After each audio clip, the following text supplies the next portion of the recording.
আসসালামু আলাইকুম গাইস, আমি ওমর আলী সার্বিয়া থেকে। আজকে কথা বলবো খুবই একটা গুরুত্বপূর্ণ বিষয় নিয়ে। সেটা হচ্ছে সার্বিয়ার ফুড ডেলিভারি কোম্পানি কেমন এবং কত ঘন্টা ডিউটি, এর পাশাপাশি কত টাকা বেতন পাওয়া যায় সার্বিয়ার ফুড ডেলিভারি থেকে।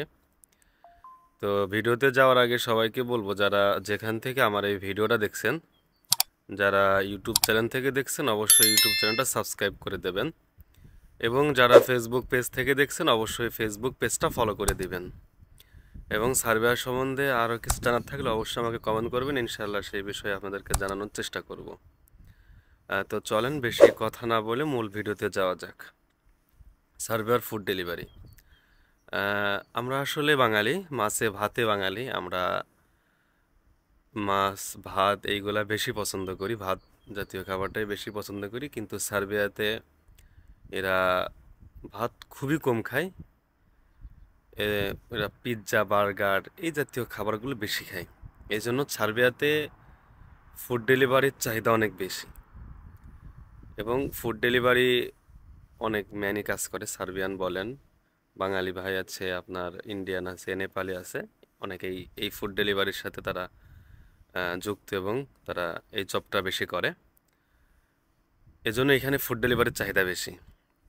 তো প্রথমেই বলবো যে ফুড ডেলিভারি সিস্টেমটা দুই রকমের সিস্টেমে এখানে ফুড ডেলিভারি হয়। তো একটা একটা করে আলোচনা করব। তো প্রথমে আলোচনা করব আমাদের ফুড ডেলিভারি। বাংলাদেশে একটু উদাহরণ দিয়ে বলি, বুঝতে সহজ হবে আপনাদেরকে। বাংলাদেশে যে ফুড পান্ডা আছে, সেম সিস্টেমে এইখানে ফুড ডেলিভারি হয়। এই ফুড ডেলিভারি অনেক কোম্পানি, এখানে সার্বিয়াতে অনেক কোম্পানি আছে। তো আমরা জানি যে বাংলাদেশে যে ফুড পান্ডা যে কোম্পানিটা আছে, এনাদের নির্দিষ্ট কোনো নিজস্ব নিজস্ব কোনো রেস্টুরেন্ট নাই যে আপনি খাবার অর্ডার করছেন, তাদের নিজস্ব কোনো রেস্টুরেন্টে সেই খাবারটা আপনাকে দেয়, বিষয়টা এমন নয়। শুধু ফুড পান্ডা এদের কাজ হচ্ছে প্রোডাক্টটা ডেলিভারি দেওয়া, আপনার কাছ থেকে নিয়ে আরেকজনের কাছে দেওয়া, বা আরেকজনের কাছ থেকে নিয়ে আপনি অর্ডার করছেন আপনার কাছে প্রোডাক্টটা পৌঁছায় দেওয়া। ধরো আমি একটু এক্সাম্পল দিয়ে বুঝাই। আপনি সে এক্সাম্পল, আপনি কোনো হাজি বিরিয়ানি একটা অর্ডার করছেন। তো ফুড পান্ডার যে কাজ, সে হচ্ছে হাজি বিরিয়ানি থেকে এক প্যাকেট বিরিয়ানি নিয়ে আপনার কাছে পৌঁছায় দেওয়া। সিস্টেমটা হচ্ছে এমন। তো এইখানেও এরকম সিস্টেম। যে ফুড ডেলিভারি যে কোম্পানিগুলো আছে, সেই কোম্পানিগুলোতে সেম সিস্টেম। আপনি অর্ডার করবেন অনলাইনে, সেখান থেকে আপনার সেই অর্ডার আপনি রিসিভ করবেন, রিসিভ করে দেন আপনি প্রোডাক্টটা নিয়ে তার কাছে পৌঁছায় দিচ্ছেন খাবারটা নিয়ে। এই হচ্ছে সিস্টেম। এর পাশাপাশি আপনি আহ, বলবো যে এখানে কত ঘন্টা আপনি ডিউটি করতে পারবেন। এখানে আসলে কোনো নির্দিষ্ট সময় নেই। আপনাকে কোম্পানি অ্যাপস ওপেন করে দেবে। আপনি সকাল 9টা হোক বা 10টায় হোক বা 6টায় হোক, যেখানেই হোক, আপনি অ্যাপস ওপেন করবেন। আপনি চাইলে পরে 10 ঘন্টা 12 ঘন্টা 8 ঘন্টা ডিউটি করতে পারবেন, সুযোগটা আছে। এখন আসেন এখানে বেতন কেমন সিস্টেমে দেয়। ফুড ডেলিভারিতে বেতনটা আসলে ফিক্সড থাকে না। এটা আপনি যে পরিমাণ অর্ডার রিসিভ করবেন, দেন সেই পরিমাণ আপনাকে একটা কমিশন যাবে। তো এখানে আহ, নির্দিষ্ট কোনো অ্যামাউন্ট বেতন থাকে না। এই সেক্টরে আমি প্রথমে বলছি ফুড ডেলিভারি কিন্তু দুটা সিস্টেম।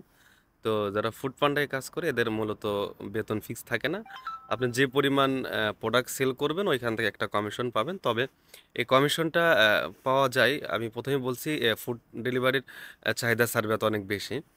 আপনি চাইলে যদি 10 ঘন্টা 12 ঘন্টা ডিউটি করেন, তো এখানে ম্যাক্সিমাম নিম্নে আপনি 1 লক্ষ টাকার উপরে ইনকাম করার সুযোগ আছে। এখানে সুযোগ মানে 1 লক্ষ টাকার উপর ইনকাম করা যায়। তো এই হচ্ছে বেতনের সিস্টেম। আর আরেকটা সিস্টেম আছে, সেটা হচ্ছে আপনার নির্দিষ্ট ফুড ডেলিভারি। নির্দিষ্ট রেস্টুরেন্টে আপনি যদি জব করেন, ধরেন একটা রেস্টুরেন্টে আপনি জব করছেন, এনাদের পার্সোনালি ওয়েবসাইট আছে বা পার্সোনাল পেজ আছে, বা পার্সোনালি আপনাকে ওই ওয়েবসাইটে নক করতেছে। সে বলতেছে আমাকে একটা বার্গার দেন। আপনি 8 ঘন্টা ডিউটি করেন এখানে রেস্টুরেন্টে, 8 ঘন্টা ডিউটি করতেছেন, এখানে আপনার একটা বেসিক বেতন দিবে। আপনারা জানেন সার্বিয়াতে সর্বনিম্ন 500 ইউরো বেতন। তো আমি ধরে নিলাম আপনাকে 500 ইউরো বেতন দিচ্ছে 8 ঘন্টা বা 10 ঘন্টা ডিউটি করার জন্য। এর পাশাপাশি আপনাকে দিয়ে যদি ফুড ডেলিভারি দেওয়ায় নির্দিষ্ট যে রেস্টুরেন্টে, এখানে আপনি ডেলিভারি ছাড়া বাকি সময় কিন্তু আপনি রেস্টুরেন্টে কাজ করতে পারতেছেন। রেস্টুরেন্টের যে কাজগুলো আছে সেই কাজগুলো করতেছেন। এর পাশাপাশি যদি কোনো ফুড ডেলিভারি আসে, হোক পিৎজা বা বার্গার এই জাতীয় খাবার, এটা বেশি খাই। তো এই জাতীয় খাবার যখন আপনি ডেলিভারি দিতে যাবেন, ওইখানে যে একটা কমিশন আছে ওটা আপনাকে দিবে। তো এখানে এই ফুড ডেলিভারিতেও মোটামুটি আপনি চাইলে পরে বেসিক বেতনের পাশাপাশি আপনি 1 লক্ষ টাকা ইনকাম করা এখানেও সম্ভব।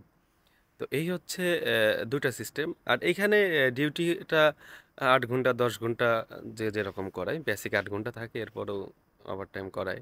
এই হচ্ছে সিস্টেম। এখন সব কিছু মিলেই আপনাকে এই কাজগুলো করতে হলে আপনার কি কি দক্ষ থাকা লাগবে বা কি জানা খুবই জরুরি, সেই বিষয়টা নিয়ে একটু কথা বলবো। আপনাকে অবশ্যই অবশ্যই বাইসাইকেল চালানো জানতে হবে। বাইসাইকেল হোক, হোন্ডা হোক, যেটাই হোক, এই জাতীয় যানবাহন আপনাকে চালানো জানতে হবে, প্রথম কথা। 2 নম্বর কথা হচ্ছে গুগল ম্যাপস আপনাকে চালানো শিখতে হবে বা জানতে হবে। যদি না জানেন তাহলে অবশ্যই এটা আপনাকে শিখতে হবে। সেটা আপনি বাংলাদেশ থেকেও যারা পারে তাদের কাছ থেকে শিখে আসতে পারেন। এর পাশাপাশি আপনি সার্ভেতে আসলে এটা আপনাকে শিখা দিবে যাদের আন্ডারে কাজ করবেন। তো এই দুটা বিষয়। আর একটা বিষয় আছে, সেটা হচ্ছে আপনাকে আহ, ন্যূনতম ন্যূনতম কিছু হলে ইংলিশ স্পোকিং আপনাকে জানা লাগবে। কারণ আপনি যখন বাইরে ফুড ডেলিভারি দিতে যাবেন, তো তখন একটু তো হাই আলো কথা বলাই লাগে তার সাথে। অনেক সময় আছে যে তারা পেটা অনলাইনে করে দেয় ওয়েবসাইটে, আবার অনেক সময় আছে তারা হাতে পে করে আর কি। ফুডের যে প্রাইসটা আছে এটা আপনাকে হাতে দিবে। তো ধরেন আপনি যখন টাকা লেনদেন করতেছেন, একটু তো কথা বলাই লাগতে পারে। তো সেই ক্ষেত্রে অবশ্যই অবশ্যই আপনাদের মোটামুটি একটু ইংলিশ স্পোকিং জানা লাগবে, কিছু হলেও শেখা লাগবে। আর অবশ্যই অবশ্যই গুগল ম্যাপসটা জানা লাগবে। এর পাশাপাশি আপনাকে সাইকেল হোক বা হোন্ডা হোক, যে কোনো একটা জিনিস আপনাকে চালানো অবশ্যই শিখে রাখতে হবে। এই কাজগুলো শিখে রাখলে পরে এখানে আসার পরে আপনাদেরকে এই ফুড ডেলিভারিতে অনেক সহজ হবে। এবং এখানে কাজটা অনেক রিল্যাক্সের, কোনো প্যারা নাই। আপনার ডিউটিটা মন মধ্যে মধ্যে করা যায়। এই হচ্ছে মূলত সার্বিয়ার ফুড ডেলিভারি। আজকে এই পর্যন্তই ছিল ভিডিওতে। আল্লাহ হাফেজ।